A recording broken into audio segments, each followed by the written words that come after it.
6 గ్యారంటీలు 420 హామీలు అమలు తేదీ ప్రకటించాలి.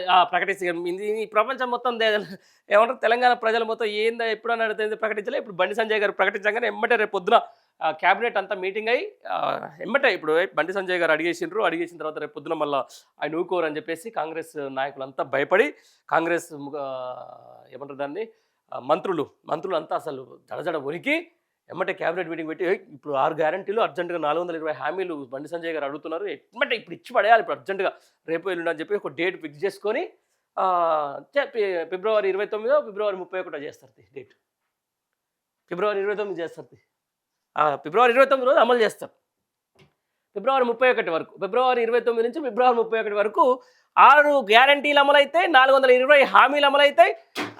డేట్ మాత్రం బండి సంజయ్ గారు ఇది రాసి పెట్టుకోండి. ఫిబ్రవరి 29 నుంచి 31వ తారీఖు వరకు తెలంగాణ రాష్ట్రంలో అధికారంలో ఉన్న కాంగ్రెస్ పార్టీ ఎన్నికల మేనిఫెస్టోలో ఇచ్చినట్టుగా 6 గ్యారంటీలు 420 హామీలని ఈ నెల ఫిబ్రవరి 29 నుంచి 31వ తారీఖు వరకు 100% దాన్ని ఏం చేస్తారు అమలు చేసే ప్రయత్నం చేస్తారు.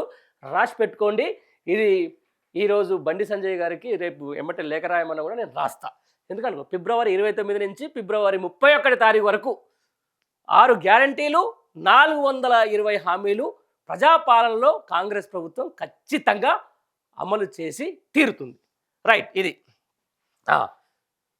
ఇదే లెట్రిన్ సౌకర్యం ఉందా? లెట్రిన్ నిర్మాణ రకం, మరుగునీటి అవుట్లెట్, బాత్రూమ్ సౌకర్యం, వంటగది, ఇంటి ఇంధనం రకం, రేడియో, ట్రాన్సిస్టర్, టెలివిజన్, ఇంకా ఈ రోజులలో కూడా రేడియో, ట్రాన్సిస్టర్, టెలివిజన్, ఇంటర్నెట్ సౌకర్యం, ల్యాప్టాప్, కంప్యూటర్ ఉందా? టెలిఫోను, మొబైల్, స్మార్ట్ ఫోన్లు ఉన్నాయా? Cycle, scooter, motorcycle, moped, car, jeep, van, కుటుంబంలో వినియోగించే ప్రధాన ధాన్యం, మొబైల్ నెంబరు.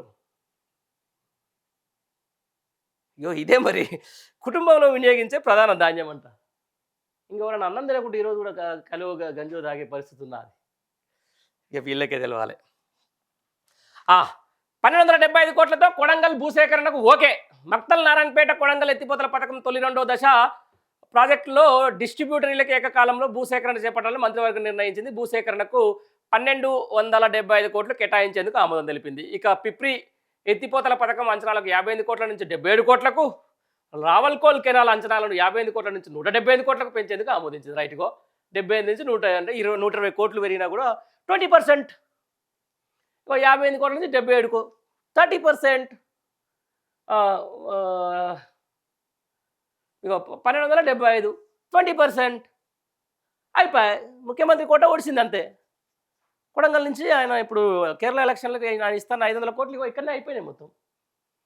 ఇదిగోండి ఏది పిప్రి ఎత్తిపోతల పథకానికి 58 కోట్ల నుంచి 77 కోట్ల కంటే ఆల్మోస్ట్ 68 78 అంటే 19 కోట్లు ఇళ్ళ పెరిగింది. 120 కోట్లు ఇళ్ళ పెరిగింది. ఎంత అయింది?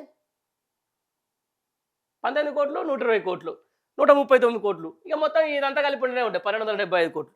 అని ఇలా కలిపితే కథం ఆయన కోట వెళ్ళిపోయింది. ఇక